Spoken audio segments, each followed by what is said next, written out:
I'm going to be making one of our favorite meals, which is steak and stuffed mushrooms.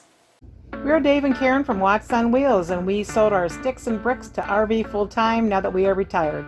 We travel with our heavy-duty truck Leroy, our 2 K&N motorcycles, our DRV Dixie, and our smart car Zippy.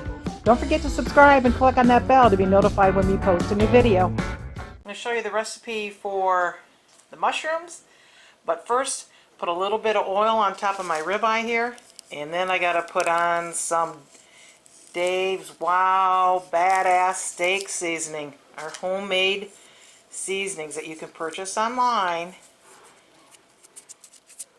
And let that sit for a while before we cook it.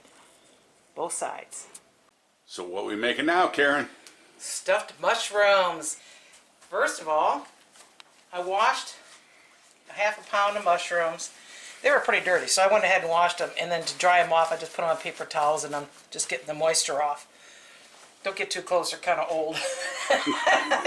Looking a little sad. I'll come back to those in a minute, but here's the other ingredients we're going to need.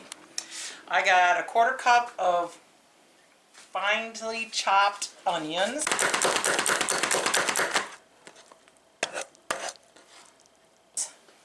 A 1/4 teaspoon of salt and pepper. And I also have a 1/2 teaspoon of minced garlic, along with 1½ teaspoons of Worcestershire sauce. And I have 3 tablespoons of panko and a 1/4 cup of Parmesan cheese. This is going to go inside of this bowl along with 8 ounces of cream cheese. And for the topping, and I got 1½ tablespoons of melted butter, and I have 1 tablespoon Parmesan cheese and 3 tablespoons of panko. We'll come back to that. So the first thing I'm going to do is I'm going to take off the little yucky ends on the shrooms here. I'm going to be pulling the stems out and chopping them up and putting them inside of this recipe as well. So you can pull the stems first and cut the ends off, or cut the ends off then pull the stems. I'm going to throw those away. And to get these out, I just find if you just twist them, it works pretty well. I'm going to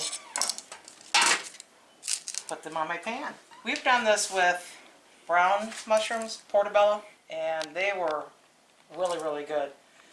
These mushrooms are not very big, and this area for me to put the filling in is not very big, so I'm not real sure how well the white mushrooms are going to turn out. So now I'm going to chop these up. This has been sitting out, so it's at room temperature, so it's nice and soft. However, you can just stick it in the microwave for like 10 to 20 seconds and get it soft if it's coming straight from the refrigerator. So I'm putting my little chopped up shrooms in there, throwing my onions in, my Worcestershire garlic, salt and pepper mixture here, my 3 tablespoons of panko, parm, and now we're going to whip it up.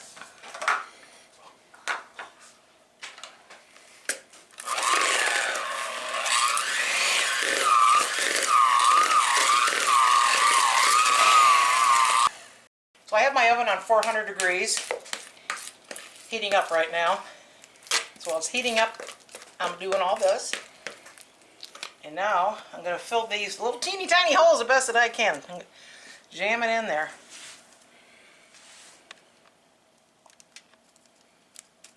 And nothing wrong with it being heaping on top.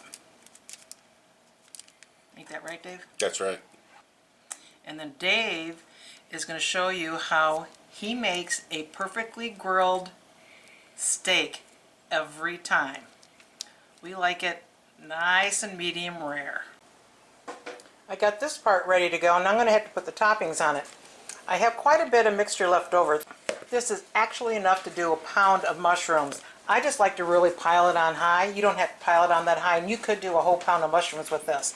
But this leftover is really good on crackers, on toast, on chips, as a spread.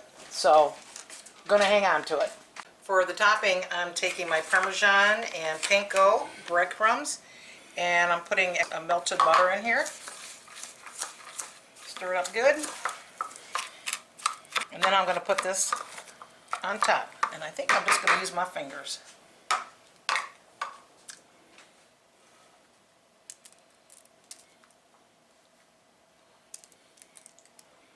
Then I'm going to be cooking this 400 degrees for 17 to 20 minutes. You'll know that they're done because the breadcrumbs will be nice and golden brown.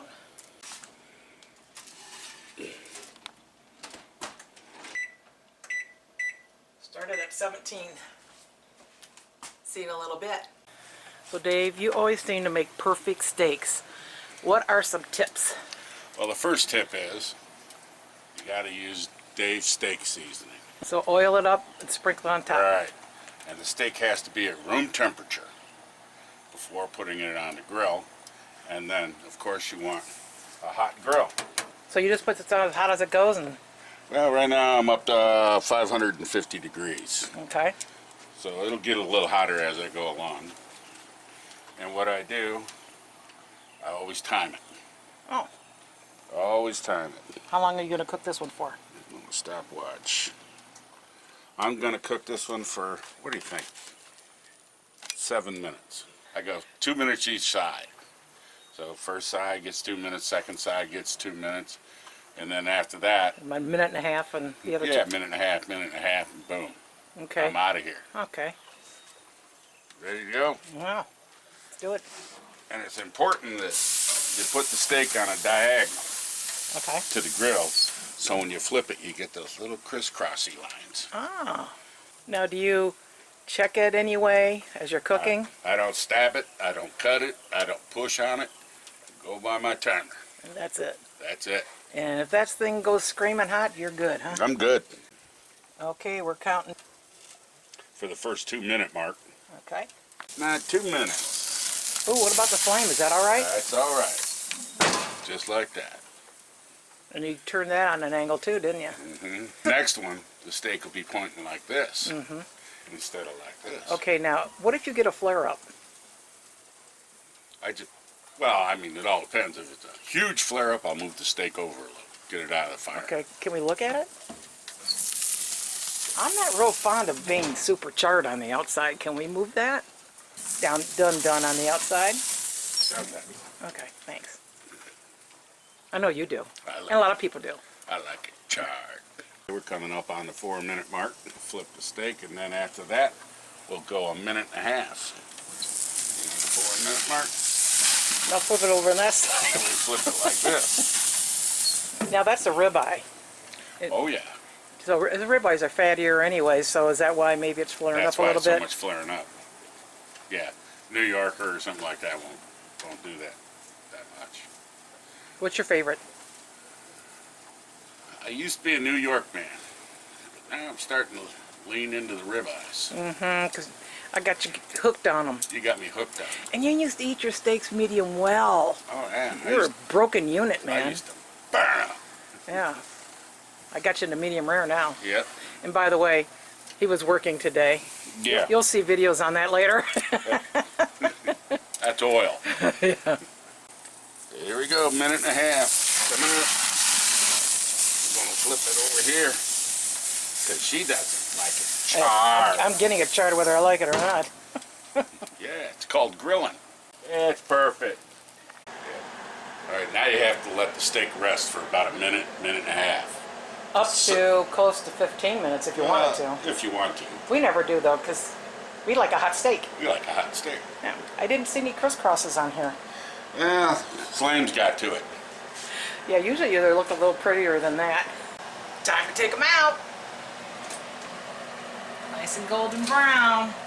Basically all you gotta do is get it hot. There you go. Well, looky those. They look nice, don't they? Aren't those pretty? Tell me they're pretty. They're pretty. Why are you putting them back in? Just keep them warm.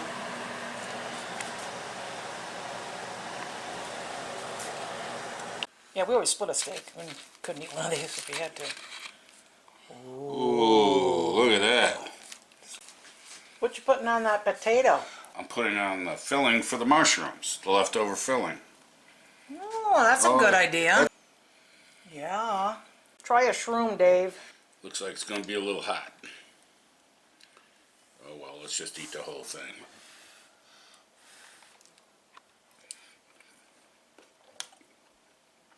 Those are good shrooms. They are. I love it when you make these. I know. Cut one in half so you can see what it looks like. How do you like it with the white mushrooms versus the portobellos? They're just as good. Let's see if I can.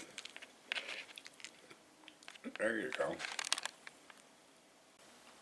And what's good with the shrooms is that stuffing is really light. It's not like heavy paste. Yeah, and if you want to make it less carbs, don't put the panko breading in the mix itself. You don't have to have that in there. Yeah. Because you've never done that before, have you? No.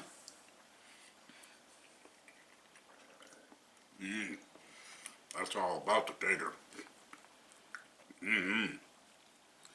Really puts a garlicky creaminess to it. Oh yeah. That seasoning. Your seasoning? Steak seasoning. That's good. You know it. And what else can you use that seasoning on? Oh gosh. Hamburgers, Soups, vegetables. soups, vegetables, pot roast, all sorts of good stuff. Yeah. How did you nail 7 minutes? Years of experience. Eyeballing it. Eyeballing it? Yep. How thick are these? They're about 1 1/4 inches, 1.5 inches thick. Okay. Gosh, Dave, you almost forgot your beer. I tell you what, every steak has to have a beer. Alright. Thanks for watching. If you liked the video, please give us a thumbs up. We'd love to hear from you in the comments below, even if it's just to say hi. Don't forget to subscribe.